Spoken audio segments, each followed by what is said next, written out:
네, 안녕하세요. 반갑습니다. 관세국경관리연수원에서 FTA를 강의하는 김수호 교수입니다. 오늘 FTA 무역시대 원산지 검증을 주제로 여러분과 함께 2시간 동안 강의를 하게 돼서 매우 영광으로 생각을 합니다. 먼저 본 강의를 시작하기 전에 제 소개를 살짝 하겠습니다. 저는 지난 36년 정도 이렇게 관세행정에서 몸을 담고 있었고요. 관세청, 기재부 이런 데서 관세정책과 관세행정 업무를 두루 경험을 했습니다. 그런데요, 제가 제 공직 생활의 절반 정도는 거의 FTA에 제가 참여를 한 것 같습니다. 그래서 미국, EU, 아세안, 인도 이런 국가들하고의 초기 FTA 협상에 제가 원산지 문과 협상 대표로 참여를 했었고요. 또 FTA 특례법 제정 담당자로서 법안 입안을 하기도 했었습니다. 오늘 이런 FTA 업무를 인연으로 해서 여러분들과 함께 또 이곳에서 FTA 강의를 하게 돼서 매우 큰 영광으로 생각을 합니다. 자, 오늘 제가요 준비를 한 강의 내용은요, 먼저 원산지 검증의 개요, 원산지 검증이 뭐다, 또 원산지 검증은 기본적으로 어떻게 이루어진다, 이런 절차를 간략하게 소개를 하겠습니다. 그리고 나서 수출 검증 케이스 스터디, 또 수입 검증 케이스 스터디, 또 이 원산지 검증과 관련해서 발생하는 그런 국제 통상 분쟁 케이스, 이런 거를 중심으로 설명을 드리도록 그렇게 하겠습니다. 자, 여러분들 요새 언론을 보면요, 해외 관세 당국의 원산지 검증 요청이 급증하고 있다, 이런 기사를 자주 접하시죠. 사실일까요? 사실입니다. 세계적인 보호무역주의 확대로 이 원산지 검증이 무역 장벽의 주요 수단으로 사용되고 있습니다. 관세청에서는 지난 연말부터 이 외국세 간의 원산지 검증 리스크가 매우 높은 약 4천여 개의 우리 기업들을 대상으로 이 원산지 위험관리 컨설팅을 이렇게 제공을 하고 있습니다. 혹시 여러분들의 고객 기업 중에서 이 관세청의 원산지 검증 대응 컨설팅을 받은 기업이 있습니까? 많이 활용해 보시길 바랍니다. 관세청에서는 원산지 검증 활동을 얼마나 열심히 하고 있을까요? 이렇게 표를 보시면요, 지난 2017년부터 우리 금년도 4월달까지죠, 총 6,106개 업체를 대상으로 수출 검증, 수입 검증, 원산지 검증을 실시를 한 바가 있습니다. 그런데요, 원산지 검증을 해보니까 34%에 가까운 2,052개 업체가 문제가 있는 걸로 드러났습니다. 상당히 높은 그런 수치이죠. 자, 여러분들 원산지 검증, 이 원산지 검증을 왜 해야 될까요? 원산지 검증은 이제 우리 법률상 용어로 보면 원산지 조사 이렇게 하고 있습니다만, 실무적으로는 FTA 규정이 맞나 틀리나 그런 거를 이제 확인하는 절차이기 때문에 FTA 검증 이렇게도 얘기를 합니다. 그래서 저는 원산지 조사무라 이렇게보다는 그냥 FTA 검증이 전 더 익숙합니다. 자, 그렇다면요, 원산지 검증, FTA 검증 왜 합니까? 가장 중요한 거는 사실상 바로 이겁니다. 불공정 무역 방지에 초점을 두고 있습니다. FTA가 뭔가요? FTA가 레귤레이션입니다. 레귤레이션이기 때문에 누군가는 이 레귤레이션을 기업들이 잘 지키고 있나 지키고 있지 않나, 그거를 누군가는 확인을 해야 되죠. 파수꾼 역할을 해야 되는 거예요. 즉 다시 말해서 경찰 역할을 해야 된다, 이런 얘기입니다. 네. 물론 이제 원산지 이런 검증, FTA 검증을 하다 보면 이제 부수적으로 이렇게 부정 특혜를 방지할 수도 있고 탈루 세금을 환수한다, 이런 이제 목적도 있습니다. 그런데요, 이 원산지 검증의 부작용, 이 부작용을 사실은 간과할 수가 없습니다. 원산지 검증의 부작용이 뭘까요? 바로 원산지 검증을요 너무 빈번하게 과하게 하다 보면은 바로 그것이 비관세 장벽이 된다는 겁니다. 비관세 장벽. 그래서 말이에요. 전문가들은 이 원산지 검증을 뭐라고 하냐면 숨겨진 비관세 장벽, 바로 히든 프로텍션, 뭐 이런 말을 쓰고 있습니다. 뭐 당연히 원산지 검증을 하게 되면 뭐 이렇게 FTA 혜택을 받은 그런 수입을 위축시키는 그런 문제가 나타나겠죠. 그런데요, 더 큰 문제는 뭐냐면 바로 국가 간 통상 분쟁을 야기한다는 겁니다. 왜 그러냐면 우리가 수입 물품에 대해서 원산지 검증을 열심히 이렇게 하게 되면 상대국에서는 자국 수출 물품이 어떻게 되는가요? 피해를 보게 되는 거죠.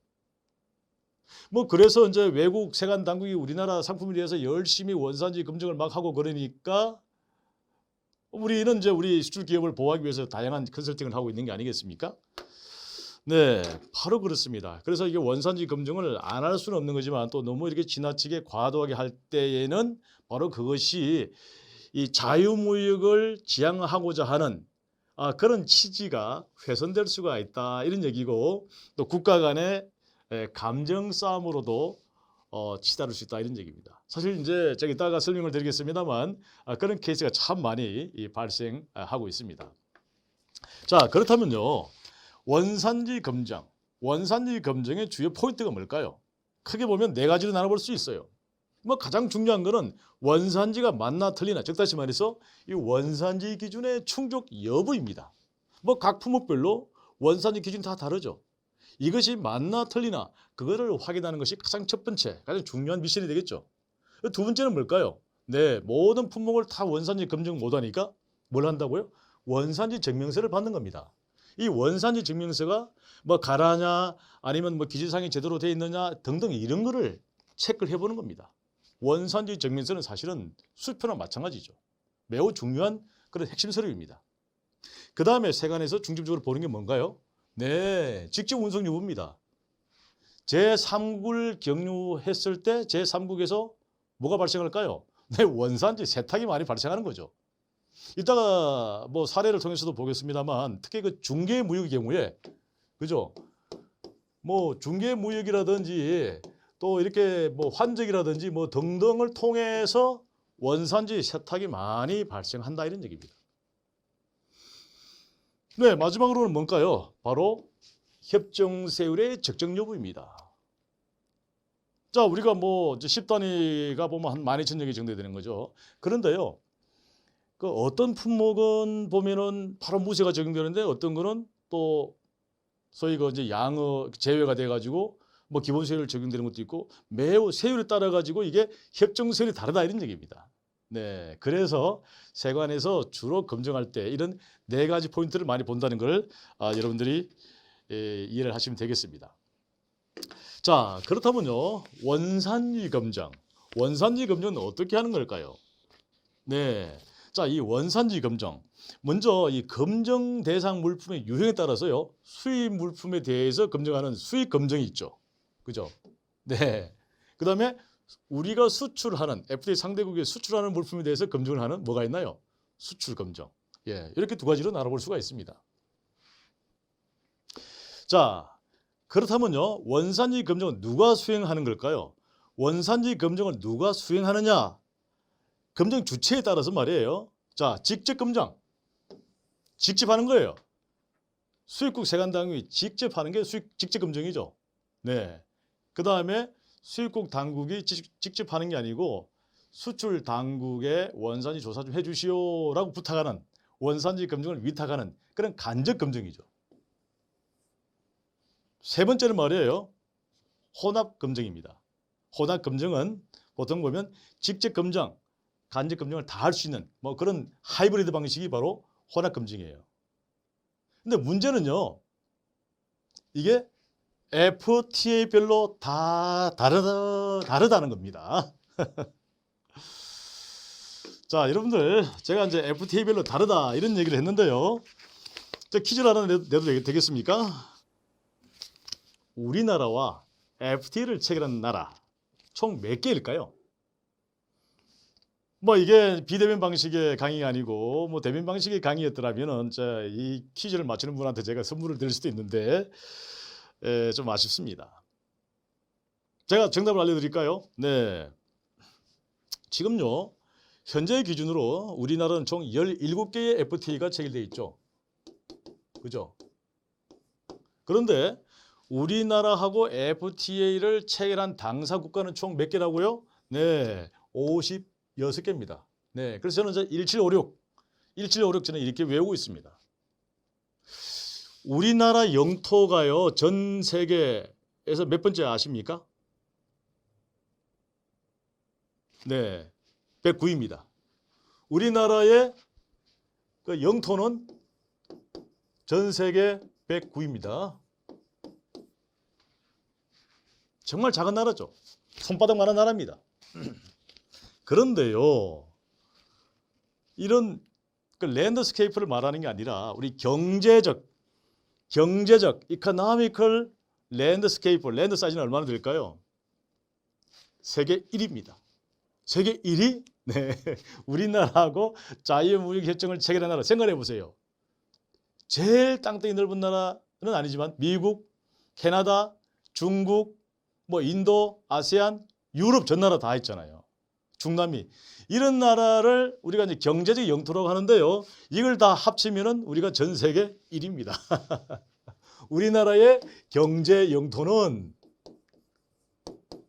전 세계 1위다. 뭐 이런 얘기입니다. 자, 사실 지금 뭐 러시아하고요. 아프리카 뭐 이런 나라 빼고 나면 우리 거의 다 지금 한 거죠. 정말 대단한 나라입니다. 자, 여러분들 자, 다시 한번 말씀드리겠습니다. 원산지 검정 유형을요. 조금 더 자세하게 설명을 해볼까요? 물론 여러분들 이제 관세사이시니까 이 정도는 다 뭐 알고 있지 않을까라고 생각을 하고 있는데요. 다시 복습을 한다. 뭐 이렇게 생각하시면 되겠습니다. 자, 제가 말씀드렸어요. 직접 검정. 자, 직접 검정과 간접 검정, 그 다음에 혼합 검정. 이게 세 가지 방식이 있다고 제가 얘기를 했는데요. 이 직접 검정은 저는 뭐라고 얘기하냐면 이게 바로 미주형이다. 왜냐하면 미국이 제일 먼저 채택한 나라예요. 네. 그리고요, 현재 우리가 맺은 FTA 중에서 이 직접 검정, 순수한 직접 검정을 채택한 나라는 전부 다 어딘가요? 미국, 캐나다, 칠레, 이런 그 미주형 국가들입니다. 물론 거기에 이제 뭐 싱가포르나 뉴질랜드도 있긴 하지만요. 자, 간접 검정. 이 간접 검정을요, 저는 뭐라고 하냐면은 바로 이것은 유럽형이다. 이렇게 얘기를 합니다.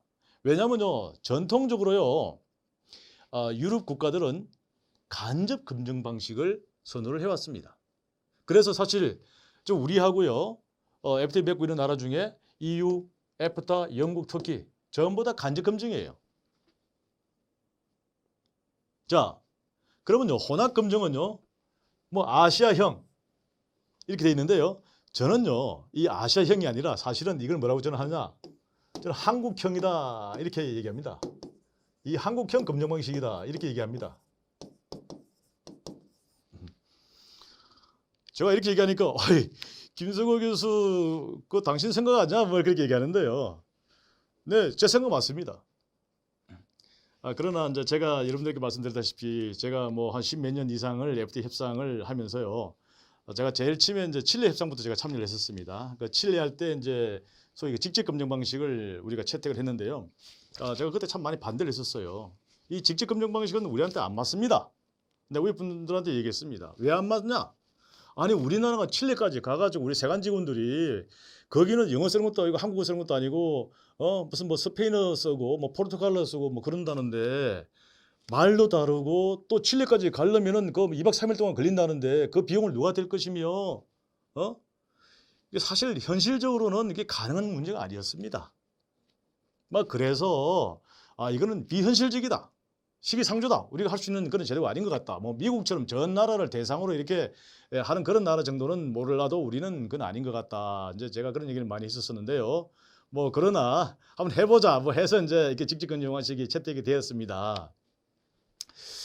그 다음에 이제 우리가 이제 그 에프타하고 이제 FTA 협상을 할 때 그때 또 간접 검증이었어요. 유럽은 단 한 번도 직접 검증해 본 적이 없었어요. 네, 그래서 물론 이제 간접 검증 쉽게 하긴 했습니다만 그러나 말이에요. 이 간접 검증이라고 하는 것도요. 우리가 전통적으로 간접 검증을 다 해왔습니다만은 무슨 문제가 있느냐? 상대방하고 트러스트 문제가 있어요. 신뢰, 신뢰성, 신뢰, 트러스트. 뭐냐면 우리 수입 물품에 대해서 상대 국가의 원산지 검증 요청을 했을 때 그쪽에서 내가 기대하는 것처럼 열심히 해주면 돼요. 딜리전트하게 해주면 되는데 그렇게 안 해줬을 때는 이제 많은 문제가 발생할 수 있는 거거든요. 사실 그런 문제가 많이 발생을 했었습니다.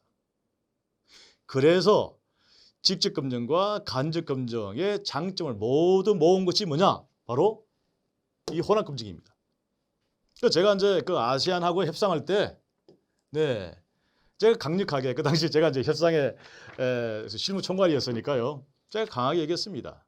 직접 검증과 간접 검증 모두 장점과 단점이 다 있으니 그렇다면은 형편에 따라서 우리가 선 간접 검증 먼저 상대 국가에 물어보고 그 다음에 우리가 한번 그 상대 국가의 이제 검증 결과가 미심쩍으면 우리가 직접 가서 한번 해보자. 그래서 이제 선 간접 검증, 후 직접 검증 뭐 이런 식의 이제 방식을 도입을 했습니다. 하고 나서 이제 앞으로 우리 한국은 FTA 협상 나가면 무조건 이 혼합 방식을 우리 기본적으로 하자 해서 제가 이제 협상에 이제 실무 대표로 나갔을 때는 무조건 전부 다 우리는 원산지 검증은 이제 혼합 검증 방식이다 해가지고 이제 뭐 아세안, 인도, 중국, 베트남, 호주, 페루 그 이후에 체결하는 대부분의 국가에서는 뭘 했느냐? 이 혼합 검증 방식을 채택을 했습니다. 자, 이유가 뭐래요? 그렇게 간접 검증이 최고라고 얘기했던 그 이유도요. 최근에 체결되는 이제 그런 이유의 FTA를 보면요. 뭐냐? 이런 혼합 검증 방식을 많이 채택을 하고 있습니다. 근데 그 사람들도 이 간접 검증을 하려고 하다 보니까 그 수출 국가가 자기네 기대만큼 열심히 안 해주는 거예요. 그래서 뭐 이런 검증 참관이라든지 또 공동 검증이라든지 이런 방식을 선호하게 된 겁니다. 그래서 저는 자신 있게 얘기합니다. 혼합 검증 방식은 바로 한국형 검증 방식이다. 또 이런 검증 방식이 지금 이제 RCEP, 이제 메가 FTA라고 하고 있죠. 그런데도 다 반영되어 있습니다.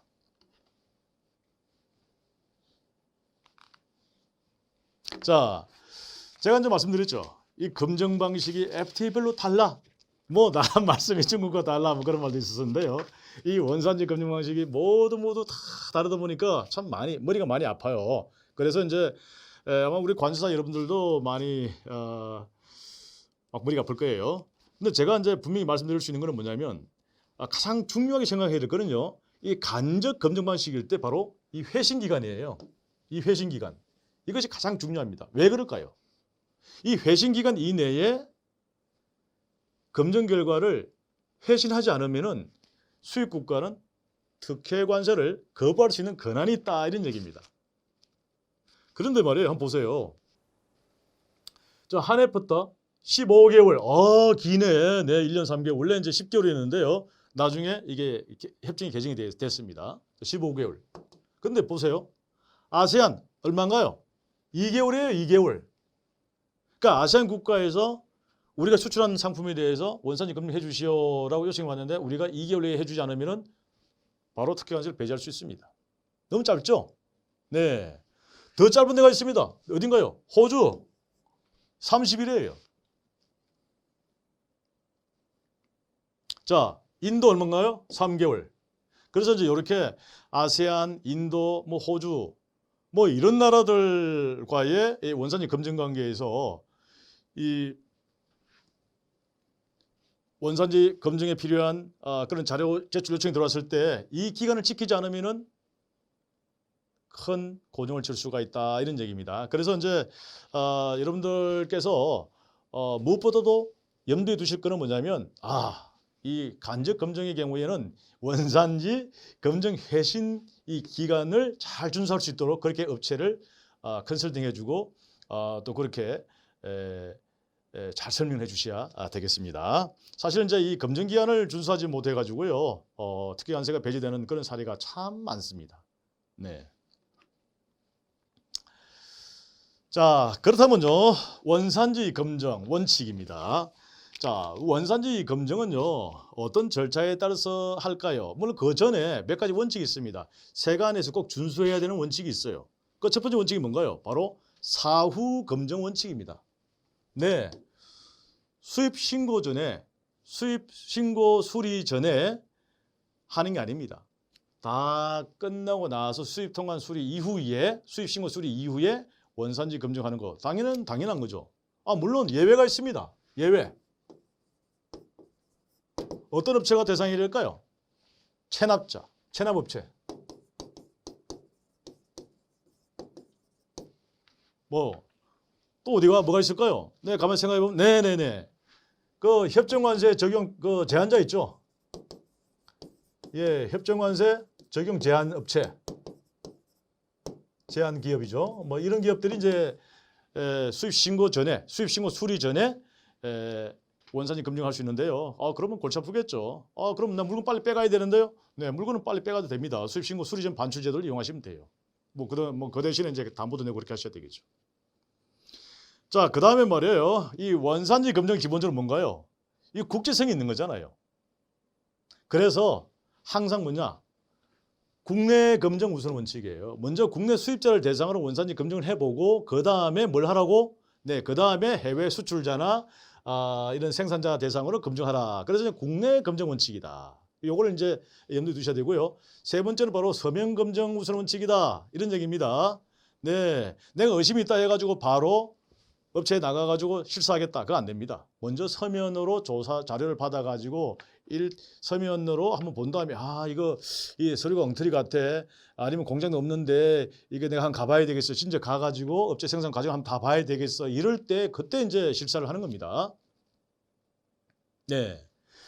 자, 세관 입장에서 말이에요. 원산지 검증할 때 명심해야 되는 원칙이 크게 세 가지 정도가 있습니다. 그 뭘까요? 자, 원산지 검증 최소의 원칙입니다. 원산지 검증 최소의 원칙. 제가 말씀드렸잖아요. 원산지 검증 너무 과다하게 하니까 이게 국제 통상 분쟁을 이야기해요. 또 자유무역이라고 하는 게 자유롭게 무역하자고 했는데 맨날 그거를 세관에서 원산지 검증한다고 다 끈거리 잡고 있으면 어떻게 되겠습니까? 업체들이 다 도망간다 이런 얘기예요. 그래서 법에 원산지 검증 최소의 원칙이라는 그런 정신을 도입을 했고요. 자, 두 번째는 뭐냐면 원산지 검증 남용 금지입니다. 원산지 조사를 하러 갔으면 원산지만 보면 돼요. 그러다가 뭐 외환 조사 그거 보지 말라는 얘기입니다. 그게 남용이라는 거예요. 별건 조사를 하지 마라 이런 얘기입니다. 네, 이거는 이제 우리 기업을 보호하기 위한 이제 그런 원칙이 되겠죠. 자, 원산지 검증 조력. 원산지 검증 조력이 뭡니까? 기업들이 이게 FTA 규정 잘 합니까? 모르잖아요. 그러니까 뭐냐면 바로 관세사, 이게 우리 관세행정의 전문가들인 관세사들이 이제 기업을 대신해서 원산지 검증 대응을 도와주라는 거죠. 이거를 법적으로 보장을 해주고 있는 겁니다. 만약에 우리 이제 관세사 여러분들이 원산지 검증 현장 조사를 하러 온 그런 곳에 가 있는데 우리 세관 직원이 이거 왜 있습니까? 나가세요. 그거 큰일 납니다. 네, 왜? 바로 우리 기업들은 원산지 검증 조력을 받을 그런 법적 권리가 있습니다. 네. 그래서 이제 제가 우리 직원들 대상으로 교육을 할 때도 요 세 가지 원칙을 많이 강조를 하고 있습니다. 지금 어떤 시대냐? 원산지 검증 가지고 공권력 그 남용하면 큰일 난다 뭐 이런 얘기를 많이 하는데 여러분들도 이제 이런 거를 이제 뭐 참고로 아시고요. 많이 활용을 하시면 되겠습니다. 자, 이번에는 이제 검증 절차에 대해서 한번 알아볼까요? 뭐 여러분들이 이제 잘 아시겠지만 자, 직접 검증. 그래서 이제 우리 세관 직원들 입장에서는 항상 뭘 합니까? 네, 원산지 검증을 최소화하기 위해서는 아주 정교한 정보 분석이 필요합니다. 정교한 정보 분석. 정보 분석을 통해서 이거는 원산지 기준 불충족 아니면 이게 공장도 없는데 이게 우회 수입한 것 같아 등등의 어떤 합리적인 의심이 있을 때 그때 바로 검증 대상 업체를 선정하는 겁니다. 네, 그래서 제가 얘기한 대로 뭔가요? 네, 바로 서면 검증, 국내 검증 우선의 원칙이니까 국내 수입자를 대상으로 자, 원산지 증명서 또 원산지 증명에 필요한 그런 증빙 서류를 다 내라고 합니다. 네. 근데 이제 서류만 보고 이거 충분히 인정됩니다라고 하게 되면 뭐 매우 해피하죠. 네, 비과세 종결 매우 바람직한 겁니다. 그러나 뭐 세관 입장에서 또 뭐 빈손으로 이렇게 허탕 치려고 하진 않겠죠. 보통 보면은요, 일단 한번 딱 물게 되면은 이 국제금융까지 가려고 하고 있습니다. 자, 어떻게 하나요? 금융 요청 해외 수출자나 생산자한테 어떻게 합니까? 바로 이제 질문서 보내면서 또 다양한 이제 서류를 요구하게 되는 거죠. 뭐 그러다가 현지까지 가봐야 되겠어. 사실 이제 우리 그 세관 직원들이 해외 현지 검증 많이 나가고 있습니다. 그래서 이제 그 해외 수출자나 생산자를 대상으로 서민 검증을 먼저 한 다음에 최종적으로 현지 검증을 하고 그다음에 그 결과에 따라서 이제 뭐 특혜관세를 배제할 건지 또 인정할 건지 이제 그런 원칙을 취한다 이런 얘기입니다. 그래서 이제 이런 그 수입 물품의 원산지 검증 절차를 다시 한번 정리를 해보게 되면은 제일 먼저 정보 분석을 한다. 근데 정보 분석을 하기 전에 뭘 한다고요? 업체한테 기회를 줍니다. 바로 셀프 어세스먼트, 자율 점검할 수 있는, 셀프 체크할 수 있는 기회를 줍니다. 이 매우 중요한 거예요. 이따 다시 설명드리겠습니다. 그 다음에 자율 점검 기회를 줬음에도 불구하고 제대로 이제 정정 신고나 보정 신고나 수정 신고 되지 않을 때 어떻게 되느냐? 그때 바로 국내 조사에 들어가겠죠. 그죠? 근데 국내 조사 수입자를 대상으로 해봤는데 수입자 몰라요. 난 그런 서류 뭐 내가 가지고 있지 않습니다. 그런 해외 수출자가 갖고 있는 겁니다라고 하게 되면 그때 이제 국제 조사가 되겠죠. 그다음에 그 결과에 따라서 이제 사후 조치가 되는데요. 자, 여러분들 뭐 얼마 전에 이제 그 언론 이제 기사에 난 겁니다. 관세청에서 뭘 했느냐? 원산지 조사 정보 분석 경진대회를 했습니다. 네, 원산지 검증 최소화의 원칙, 또 원산지 검증 남용 이런 금지의 원칙에 따라서 세관에서는 철저한 원산지 정보 분석 그런 스킬을 향상을 하고 있습니다. 그리고 그런 기술을 이렇게 전파하기 위해서 경진대회를 개최한다 이런 얘기입니다. 자, 뭐 얼마 전에 했던 거 한번 볼까요? 주로 어떤 정보 분석을 많이 하나요? 우리 이제 그 세관 직원들이 원산지 검증을 할 때 중점적으로 보는 그런 품목들을 봐봐요. 의료기기, 과자, 수산물, 뭐 위탁 가공 물품, 그죠? 커피, 촉매, 뭐 이런 이제 다양한 제품들을 검증하는 걸 볼 수 있는데 대부분이 보면은 뭐 이런 소비재라든지 또 고세일 품목이라든지 이런 것들을 중점적으로 본다 이런 얘기입니다. 그래서 혹시 이제 여러분들의 뭐 이런 클라이언트 고객사 중에 뭐 이런 아이템들을 뭐 중점적으로 수입해 오는 이제 그런 업체들이 있다면은 요거는 세관에서 지금 열심히 정보 분석을 하고 있겠구나 이렇게 생각하시면 정확하다 이런 얘기입니다.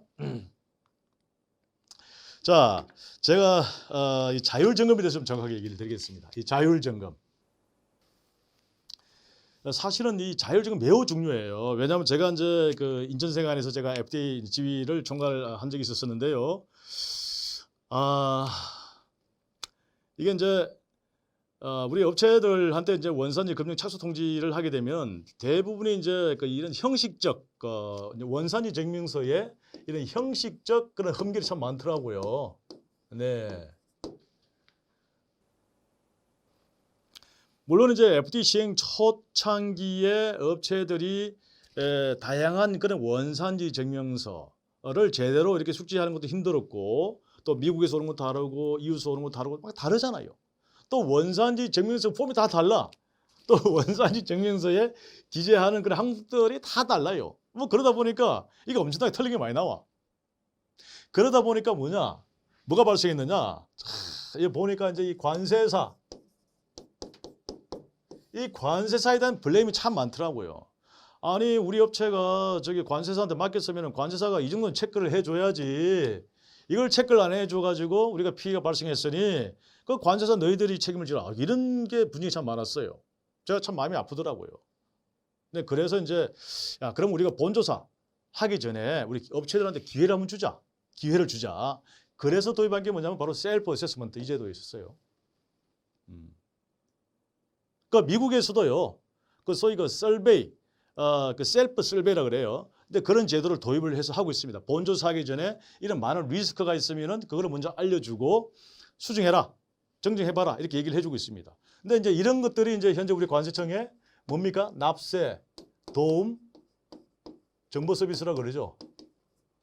납세, 도움, 정보 서비스죠. 그래서 이제 관세청에서 이제 그 해당 업체들의 리스크를 분석을 해가지고 세관에서 조사를 나가기 전에 자체적으로 수정 신고할 수 있는 거는 다 그렇게 기회를 주는 걸 하고 있습니다. 그래서 이제 세관에서 자율증금 통지가 나가면 이제 30일 기한을 줍니다. 30일 정도.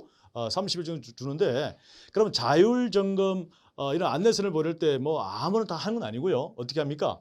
자, A 업체, 네, 법인 심사 중인 업체, 뭐 소규모 성실업자 등등. 그다음에 뭐 제가 할 때는 웬만하면 다 일단 기회를 한번 다 주라고 합니다. 뭐 그게 이제 아주 임박한 그런 뭐 탈세 뭐 그런 게 아니면은 기회를 다 줍니다. 그런데요, 요게 이제 자율점검표를 받아가지고 업체들이 그거를 쫙 한번 체크를 리뷰를 해본 다음에 그렇게 우리 세관에서 원하는 대로 해주면 좋은데 그렇게 안 하는 업체가 많아요. 많죠. 네, 그래서 어떻게 하느냐? 이럴 때는 이제 바로 우리가 이제 종결하지 않고요. 바로 이제 본조사를 한다 이런 얘기입니다. 네. 그래서 이제 제가 참 여러분들에게 이제 당부하고 싶은 거는 뭐냐면 이 업체가 말이에요. 이런 자율점검 통지를 받으면 누구한테 갑니까? 그게 관세사들은 몰라요. 업체한테 바로 통보가 오는 거예요. 네. 그럼 업체들은 막 우리가 무슨 조사받나 해가지고 이렇게 막 패닉 상태에 빠지고 그러는데요. 그래서 수입 신고를 해준 그 관세사한테도 통보를 해줘야 되는 거 아닌가 저는 그런 생각을 하고 있습니다. 그래야 이제 소위 그 관세사들도 자기가 통관한 수입 물품에 대해서는 AS를 할 수 있는 게 아니겠습니까? 네. 그리고 그런 AS를 해줘야 나중에 이 관세사하고 그다음에 이제 소위 이제 이 거래업체죠. 거래업체하고의 이 분쟁을 막을 수가 있다는 겁니다. 네. 네, 그런 거를 연구를 하시면 좋겠다 이런 얘기입니다. 자, 여러분들 이제 이런 통지서를 받겠죠. 이게 뭐냐면 이제 원산지 자율점검 안내서 뭐 이런 통지가 나가면은 이제 한 달 정도 그렇게 하시라 이런 얘기입니다. 자, 그다음에 이제 자율점검 기회를 줬음에도 불구하고 제대로 이제 대응을 하지 않았어요. 또 뭐 자율점검 뭐 이제 체크를 해서 결과 회신은 받았긴 했지만은 막상 받아보니까 이거 엉터리로 이렇게 이제 셀프 점검한 경우가 많이 있어요. 그럴 때는 어떻게 합니까? 네, 그럴 때는 뭐 이제 바로 이제 조사 통지가 들어가겠죠. 네, 이제 세관에서 이제 본조사 통지를 하면서 자료 제출 요구를 하죠. 그때 제출 기한이 뭡니까? 네, 30일이죠.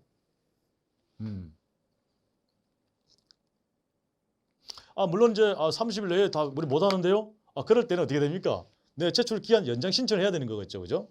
네, 그런 거를 이제 잘 하셔야 되고요. 특히 그 미국 같은 나라는요. 이게 매우 이게 철저합니다. 30일 그 기간 내에 뭐 익스텐션, 그러니까 연장 뭐 그 신청도 하지 않고 무응답, 아무런 응답이 없어. 저 자료를 그 기간 내에 안 내. 그러면요, 얄짤없습니다. 어떻게 합니까? 바로 협정관세 적용 배제입니다. 그래서 이런 그 제출 기한 준수를 여러분들이 꼭 해주셔야 된다 이런 얘기고요.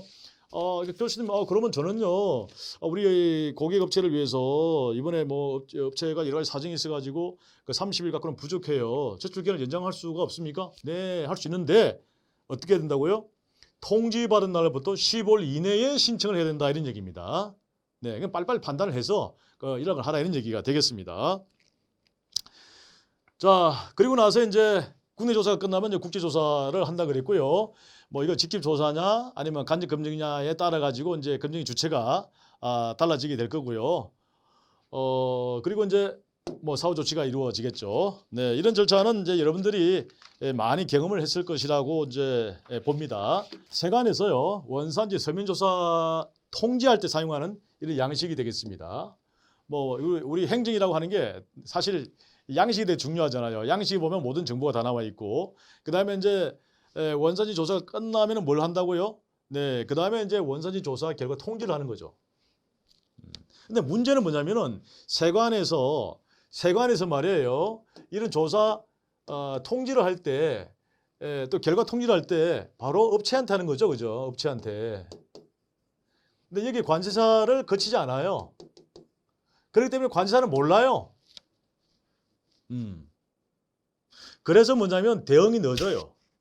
또 물론 이제 수입업체 중에서도 자기네들이 이제 보통 보면 이 포워드하고 거래를 하지 않습니까? 그 주거래 관세사가 없죠. 없기 때문에 관세사의 도움을 받고 싶어도 포워딩을 통해서 수입한 회사들은 내가 누구한테는 물어봐야 되지? 모릅니다. 그래서 이제 제가 미국에서 근무를 해보니까요. 미국 같은 경우는 미국 세관에서 이런 조사 통지를 할 때 이 CC를 달아가지고요. 요 해당 건을 수입 신고해준 관세사, 이 관세사까지 같이 이게를 알려줍니다. 네, 그래서 이제 이 관세사가 그거를 바로 적기에 도와줄 수 있도록 그렇게 하고 있습니다. 그래서 이런 거를 좀 제도하면 어떨까 저는 그런 생각을 하고 있는데 여러분들 많이 건의하십시오. 자, 이제 세관에서 말이에요. 원산지 현지 조사를 나가게 되잖아요. 이때 현지 조사를 나갈 때는 이런 이제 현지 조사 안내문을 보내죠. 여러분들 뭐 많이 이걸 받으신 분도 아마 있을 겁니다. 근데 여기서 제가 강조를 하고 싶은 건 뭐냐면 원산지 현지 조사를 하는 과정에서 말입니다. 바로 여러분들이 이 관세사가 입회하거나 대신해서 의견 진술을 할 수 있다는 겁니다. 그런데요, 원산지 조사와 관련해 가지고 이게 금품, 향응, 또 사적 편의 이런 걸 제공해서는 안 된다는 겁니다. 이런 거는 큰일 납니다. 옛날이고 지금 이거 안 되는 거죠. 그래서 이런 거를 여러분들 염두를 꼭 좀 두시기를 바라고요. 자, 그다음에 이제 세관에서 이제 원산지 현지 조사가 끝나면 항상 결과 보고를 하는 거죠. 결과 보고할 때 원산지 조사 개요가 어떻고 조사 대상 물품 어떻고 뭐 이런 등등의 내용을 기록한다. 이런 걸 여러분들이 이제 참고를 그렇게 하시면 될 것 같습니다. 자, 외국 세관, 우리나라한테 지금 원산지 검증을 매우 많이 요구하고 있는 인도네시아 세관 당국에서 우리 한국 관세청에 원산지 검증을 해 주시오라고 요청한 이제 그런 공문이 되겠습니다. 이거는 번역한 게 이건데요. 여기 보게 되면은 이제 이분들이 이제 원산지 검증을 요청하는 사유가 나와요. 어떤 사유냐? 이게 보면은 이게 나오죠. AK 폼 7번 난에 26개의 품목이 기재되어 있지만은 원산지 기준은 오직 9개만 기재되어 있다. 이런 얘기입니다. 각 품목별로 원산지 기준이 하나씩 다 나와야 되는데 그 일부만 나와 있다. 이런 얘기입니다. 네, 이런 게 이제 그 검증 사유를 이제 제시하면서 뭘 달라고요? 네, 원산지 검증을 하고 그다음에 이걸 확인할 수 있는 물품의 가격 상세, 재료와 생산 프로세서, 기타 관련 서류를 제출해 주세요. 이렇게 요청이 왔습니다. 자, 그다음에 유럽에 있는 네덜란드 관세청에서도 우리 한국 관세청에 원산지 조사를 해달라라고 요청이 왔습니다. 어떻게 왔을까요? 네, 이게 이제 그쪽에서 보낸 이제 영어 공문이 되고요. 번역한 걸 이렇게 보시면은 어떻게 되어 있습니까? 자, 이 해당 물품이 특혜 요청 자격을 갖추었느냐? 두 번째, 원산지 기준을 충족했느냐? 세 번째 뭡니까? 인정 수출자 번호가 맞냐 틀리냐 이렇게 묻는 거죠. 이렇게 이제 원산지 검증 요청할 때는 왜 원산지 검증 요청을 하는지 그 이유를 이렇게 적시하면서 그렇게 한다는 것을 여러분들이 아시면 이제 되겠습니다. 자, 이제 지금부터는요 수출 검증 케이스 스타디를 몇 개 좀 보도록 하겠습니다. 제가 이제 중점적으로 볼게요. EU, 우리가 EU로 수출하는 물품, 또 아시아, 뭐 기타 이렇게 나눠서 한번 보도록 하겠습니다. 자, 먼저 우리 수출 검증 동향을 간단히 좀 보겠습니다. 자, 우리가 수출한 물품에 대해서 말이에요. 원산지 검증 요청이 폭주하고 있다. 이렇게 보시면 되겠습니다. 아까 제가 모두에 이제 그런 설명을 드렸는데요. 작년도의 경우에 말이에요. 전년 동기 대비 240%나 증가를 했습니다. 네.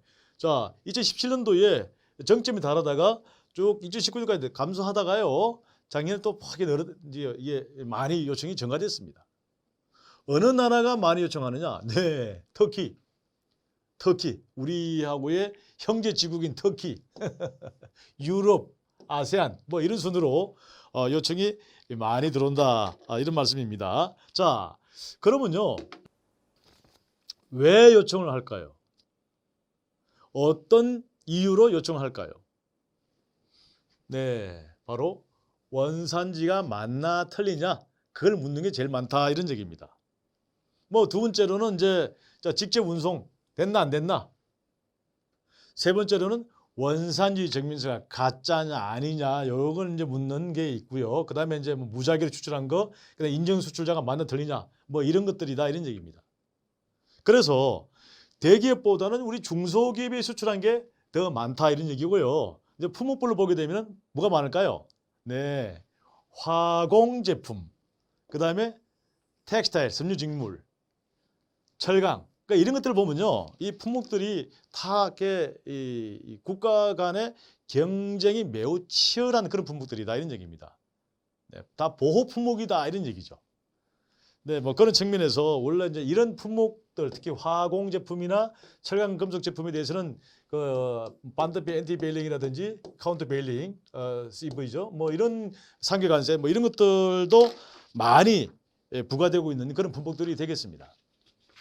자, 이 수출 검증을 해보니까요, 뭐 검증 위반율은 뭐 한 10% 정도에서 이렇게 왔다 갔다 하고 있습니다. 그리고 아까 말씀드린 바대로 터키나 EU 이런 그 협정에서 많이 나타나고 있다. 그렇게 볼 수가 있겠습니다. 자, 그렇다면요, 몇 가지 사례를 한번 보겠습니다. 먼저요, 유럽 지역, 그러니까 유럽 지역의 원산지 검증 요청을 간단히 한번 보겠습니다. 자, 현재 말이에요, EU 국가가 28개국이었죠. 지금은 이제 영국이 빠져나갔기 때문에 뭐 올해부터는 27개 국가가 됐습니다만 그동안에 28개 국가로부터 다양하게 원산지 검증 요청이 들어왔습니다. 어느 나라가 주로 많이 할까요? 네, 독일, 영국, 아일랜드, 이탈리아, 네덜란드 뭐 이런 나라들이 주로 요청을 많이 했다. 뭐 이렇게 보겠고요. 요청한 이유는 뭔가요? 보면은 바로 원산지 기준 충족 여부가 있다. 품목들은 제가 이제 그 오버를 하게 말씀드린 것 같은데요. 자, 섬유직물, 그다음에 화학공업 제공, 화공 제품, 그다음에 기계류 이런 순이었다. 뭐 이런 얘기입니다. 그래서 이제 이런 제품들을 수출하는 우리 기업들 입장에서는 항상 내가 원산지 검증에 타겟이 될 수 있다. 뭐 그런 거를 염두에 두고 관리를 잘 해야 되겠다. 뭐 그런 말씀을 드립니다. 자, 자주 발생하고 있는 이제 그런 내용들인데요. 우리 이제 이웃적으로 그 수출하는 그런 업체들의 경우에는 원산지 인증을 받아야 되죠. 네, 그런데 말이에요, 이 원산지 인증을 받지 않고 나가거나 원산지 인증을 받긴 했지만 유효기간이 경과된 후에 갱신을 하지 않아 가지고 문제되는 경우가 많이 있습니다. 자, 영국에서 요청이 들어왔죠. 메리아스 폐물, 이거죠. 근데 영국에서 이제 그 한국에서 자기네 나라로 수입된 이 메리아스 폐물을 보고, 야, 이게 원산지 이게 한국게 맞아? 그러면서 원산지 인정 수출자 이게 좀 이상하다. 그렇게 요청을 한 겁니다. 어떻게 됐을까요?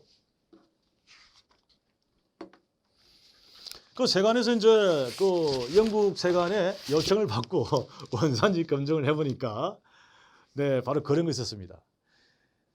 그러니까 이 업체가 최초의 원산지 인증을 받고요. 그 당시에 최초에는 이제 인증 유효기간이 3년이었어요. 그런데 이제 유효기간이 경과되고 나서 이걸 갱신을 해야 되는데 갱신을 안 한 거예요. 이 갱신을 안 한 요 기간 동안에 이제 원산지 증명서를 발행을 한 겁니다.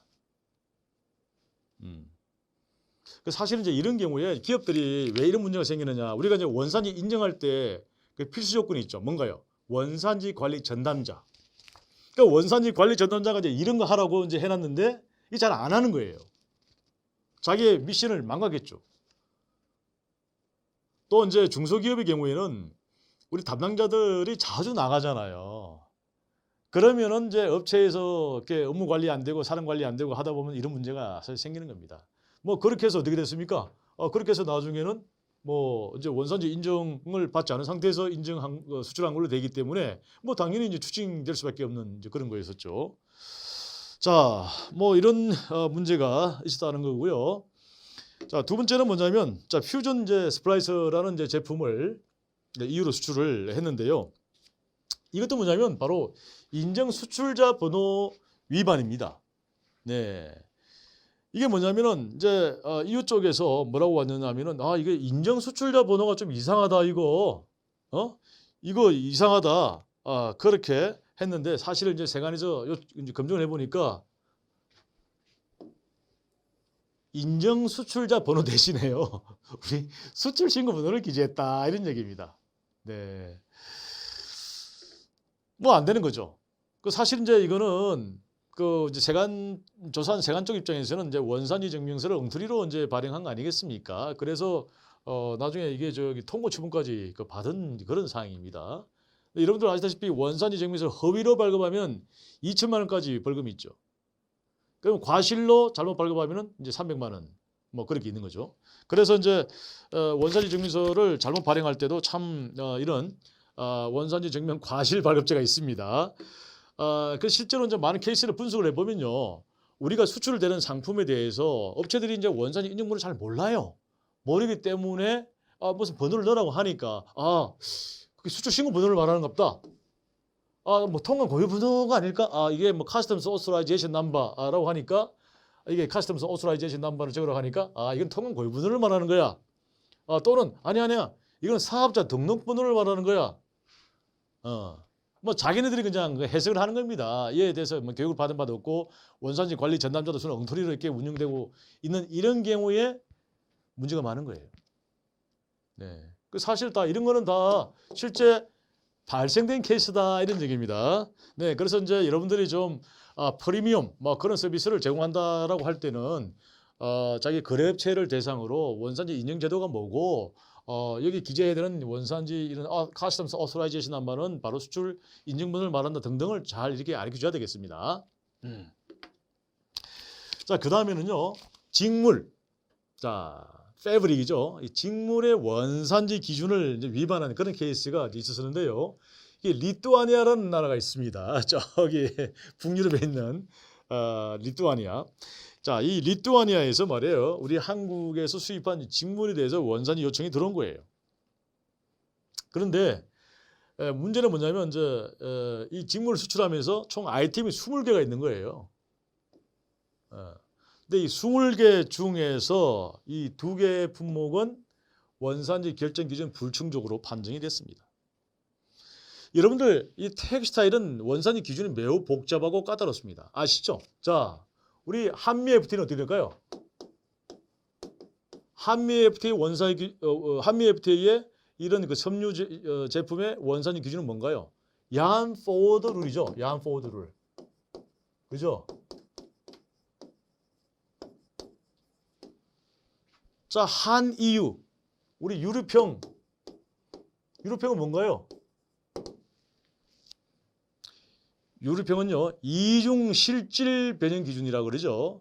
자, 이중 실질 변형 기준은 그게 무슨 말입니까? 다른 말로 투스텝 프로세스 룰이라고 해요. 투스텝 프로세스. 투스텝? 이게 무슨 말이냐면은 이 직물의 원산지를 인증받으려면요, 바로 실을 만드는 그걸 뭐라 합니까? 자, 이 원사죠. 원사 공정과 이게 원단을 만드는 이런 직조 이런 이 두 가지 이 두 가지의 공정이 영내에서 발생해야 된다 이런 얘기입니다. 그죠? 그래서 만약에 이 원단을 만들 때 말이에요. 외국에서 수입한 그런 원사를 썼다. 그러면은 안 되는 겁니다. 그 경우에는 투 스텝 프로세스가 안 되잖아요. 그래서 이제 이런 원산지 기준이 있다는 겁니다. 이런 원산지 기준이 섬유제품은 매우 까다롭고 또 엄격하기 때문에 이런 룰을 잘 지키지 못하면 큰일 나겠죠. 뭐 우리나라의 경우에 이제 뭐 화성직물은 우리가 직접 이제 살을 뽑으니까 괜찮은데 보통 이게 면직물이라든지 이런 것들은 문제가 많이 있죠. 실크라든지 이런 것들은요. 그런 것들은 이제 기본적으로 이런 기준을 충족하기가 매우 힘듭니다. 자, 그다음 한번 볼까요? 자, 원산지 위장 수출 사례입니다. 이건 뭐냐면 여러분들 이제 올라프라는 EU의 이런 수사국이 있습니다. 이 EU의 수사국에서 우리 한국에서 수입되어 온 스틸 강간 제품에 대한 원산지 조사 요청이 들어왔어요. 바로 이겁니다. 예, 요 제품이에요. 근데 이거를 말이에요. 실제로 이제 조사를 우리 세관에서 해보니까 무슨 문제가 있었느냐? 이거 중국에서 이제 요거를 수입을 해가지고 중개무역을 한 겁니다. 중개무역. 예, 하면서 어떻게 되느냐? 원산지를 말이에요. 그냥 이거를 메이드 인 코리아로 이렇게 속인 겁니다. 이 중개무역을 할 때 참 이런 게 많이 발생을 한다 이런 얘기입니다. 예, 중개무역 할 때. 예,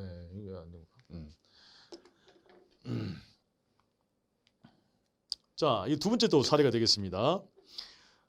이것도 마찬가지인데요. 자, 터키에서 말이에요. 우리 한국산이라고 신고하고 들어온 이런 면직물이 있었어요. 네. 근데 면직물이 있었는데 이거가 좀 이상하다. 조사를 해달라고 해서 실제로 우리가 조사를 해보니까 무슨 문제가 됐습니까? 네, 이것도 바로 뭐냐면 중국에서 수입되어 온 거예요. 이 중국산 면직물.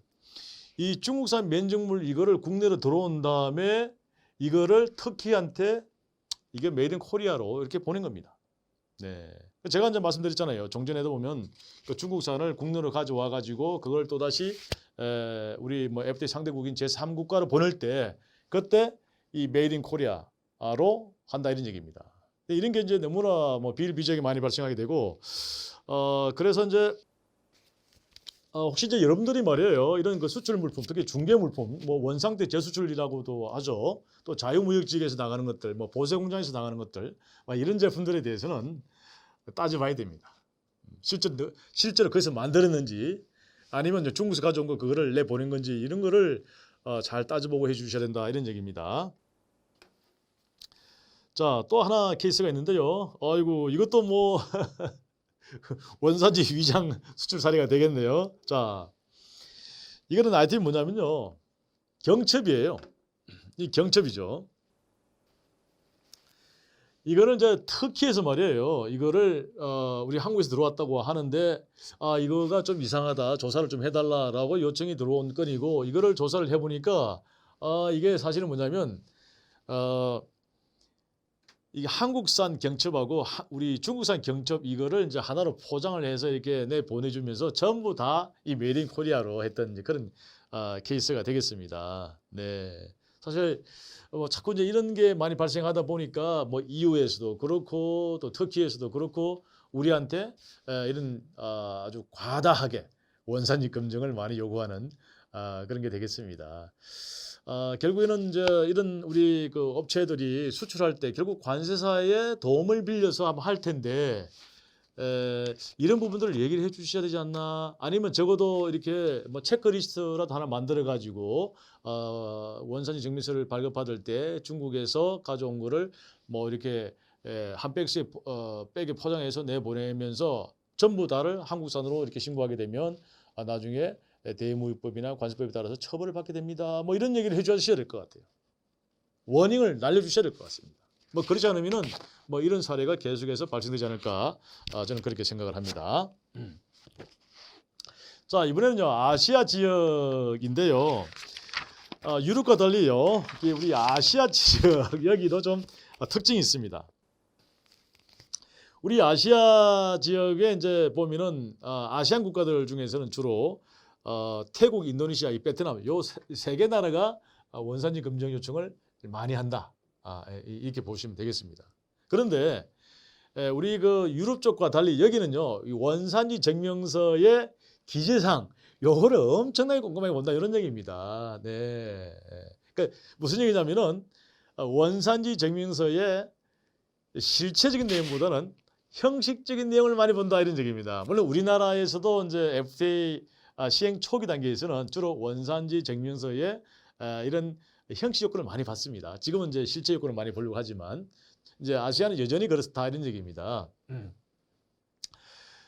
그래서 이제 이 원산지 증명서의 진위 여부에 대한 그런 검증 요청이 많다. 이런 거를 이제 말씀을 드리고요. 이제 사례를 하나 보겠습니다. 여러분은 저기 승용차 타이어 이너 튜브 아시죠? 예, 이너 튜브를 이제 수출을 했는데요. 문제는 뭐냐면 이게 여러 개 모델 이거를 이제 하나의 HS 코드로 해서 원산지 증명서를 발급했단 말이에요. 이제 그러니까 아니 품목은 여러 개인데 왜 원산지 코드는 하나밖에 없냐? 뭐 이렇게 해서 이제 원산지 증명 요청을 했던 건데 여러분들 이제 이렇게 보게 되면요. 여기 보면 이제 numbers and 품명 디스크립션하고 굿즈 넣는 데 있잖아요. 여기다가 여러 품목이 있으면 각 품목별로 전부 다 이렇게 다 넣어줘야 된다 이런 얘기입니다. 이렇게. 근데 이제 그 인보이스에 있는 내용하고 그 다음에 우리 원산지 증명서에 있는 내용하고 똑같이 그 디스크립션 똑같아야 돼요. 그리고 이제 그럼 그 소위 모델이 다르면은 그 모델별로 전부 다 이 원산지 결정 기준을 다 넣어줘야 된다 이런 얘기입니다. 네, 이런 거를 이제 사실 많이 미스하는 그런 것들이에요. 참 많이 발생을 한다 이런 얘기입니다. 여러분들 이제 원산지 증명서 6번 란 있어요. 그 우리 한 아세안 원산지 증명서 6번 란에 보게 되면은 이제 기재하는 게 marks and numbers on package죠. 그다음에 이제 그 포장의 그 표식하고 그다음에 포장의 수량 요거를 제대로 적지 않아 가지고 태국 세관에서 원산지 검증을 요청하는 게 작년에 750%나 이렇게 늘었습니다. 자, 원산지 증명서의 기재 내용이죠. 원산지 증명서의 기재 내용하고 인보이서의 이 내용은 항상 일치를 해야 된다 이런 얘기입니다. 그러니까 뭐냐면 세관에서 그게 태국 세관이든 인도네시아 세관이든 세관 직원들이 원산지 증명서하고 BL하고 인보이스 세 개를 딱 놓고 이게 매칭하느냐 안 하느냐 그것부터 체크를 한다 이런 얘기입니다.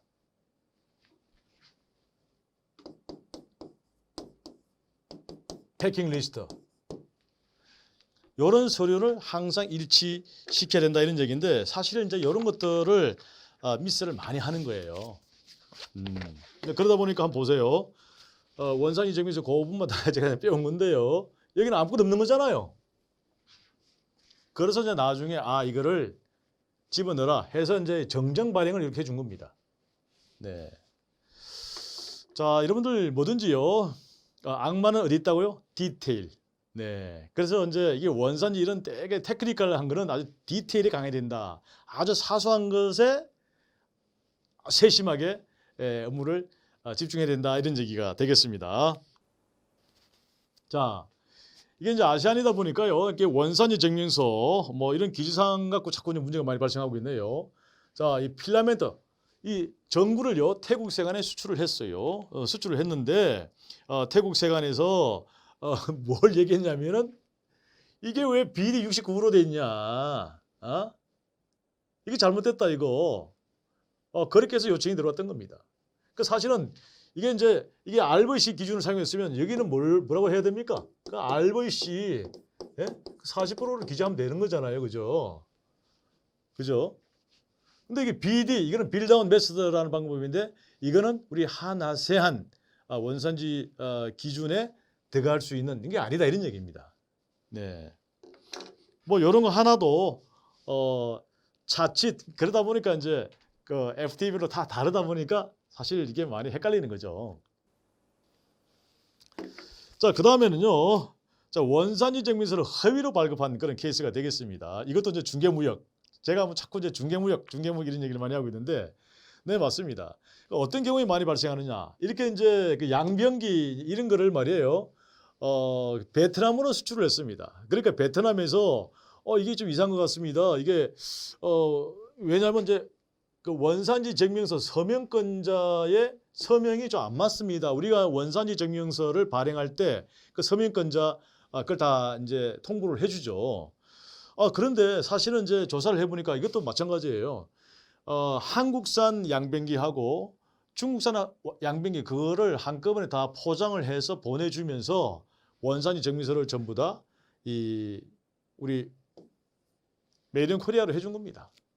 이것도 중개무역이죠. 중개무역. 그래서 이 중개무역에서 뭐가요? 사고가 많이 발생한다 이런 얘기가 되겠습니다.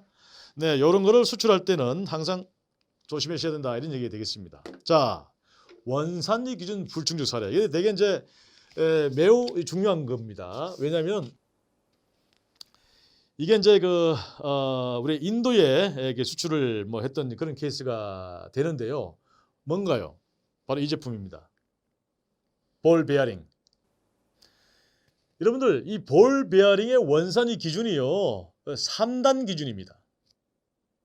우리 한인도 FTA 협정에 따르면요. 자, 첫 번째 뭔가요? CTH. 두 번째 RVC 50. 세 번째 ring은 wholly obtained. 이 3단 그 기준이 돼 있어요. 그런데 자, 그러면 이제 체크를 해봐야 되겠죠. 자, 첫 번째 CTH 맞나 틀리나? 자, 그러면은 이제 제품은 이제 848이죠. 848인데, 예? 848이 848이 20이죠. 848이 20. 네. 근데 이게 뭐 이제 파트를 보니까 일본에서 수입되어 온 848이 99. 네. 또 인도에서 네, 요거는 이제 제가 말씀드리겠습니다. 한인도가 아니고 아세안인데요. 요게 저기 CTSH가 맞습니다. 네, 네. 자, 그래서 일본에서 848이 99, 그다음에 848이 91이니까 6단이 다 변경됐죠. 그죠? 두 번째, 이게 RVC 기준을 체크를 해봐야 됩니다. 네, RVC. 자, 요거는 이제 CTSH죠. 자, 두 번째는 뭡니까? 자, RVC 50%가 맞나 틀리나 이걸 체크를 해봐야 되겠죠. 네. 자, RVC가 뭡니까? 자, FOB가 10,000원이죠. 그죠? FOB 만원. 만원에다가 요 보니까 인도, 일본에서 들어온 게 요거죠. 그죠? 비원산지 가격 이게 1,310원이죠. 1,310원. 이렇게 해서 만원을 하게 되면 뭐가 나오나요? 예, 86.9%가 나오네요. 오, 그래서 이제 CTSH도 충족하고 RVC도 충분히 됐어요. 뭐 이것만 됐겠지 해서 원산지 증명서를 발급을 했는데요. 문제는 뭐냐면 바로 이거예요. 그래서 이제 이거를 뭐라고 생각했나? 영내산, 국내에서 만든 거니까 괜찮겠지라고 했는데요. 아니에요. 이게 완전 생산이에요. 완전 생산. wholly obtained이라는 얘기예요. 이게 무슨 말인가요? wholly obtained이라고 하는 거는 뭐냐면 이 볼 베어링에 들어가는 그 링이잖아요. 이게 링. 이게 철광석부터 국산해야 된다 이런 얘기입니다. 아, 철광석 우리나라 나는 게 있습니까? 없잖아요. 다 수입을 해가지고 그다음에 철판을 만들어서 이걸 만든 거 아닙니까? 이게 안 된 거예요 이게. 한국산 아니더라 이런 얘기죠. 그래서 이제 이런 것들이 체크를 꼭 잘 해봐야 된다는 얘기고요. 다음에 또 있습니다. 자, 공작기계. 이게 공작기계인데요. 야, 이것도 이제 여러 차례 문제가 됐던 이제 그런 게 되겠습니다. 다이스 태핑기라는 거죠. 자, 이 다이스 태핑기. 이 다이스 태핑기의 원산지 기준이 보면요.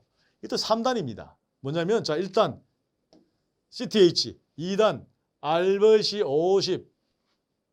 그다음에요. 여기 들어가는 수치 재판이라고 그러죠. CNC라고 그러죠. 이 CNC는 뭐냐면 바로 영내산을 써야 된다 이런 얘기입니다.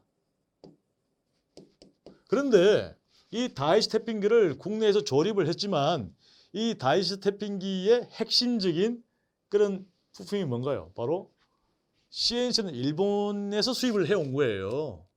그래서 이거를 어디로요? 중국으로 수출을 했더니 중국에서 이제 원산지 조사해달라. 한국에서 CNC가 받지도 않는데 어떻게 이게 한국산이 될 수 있느냐.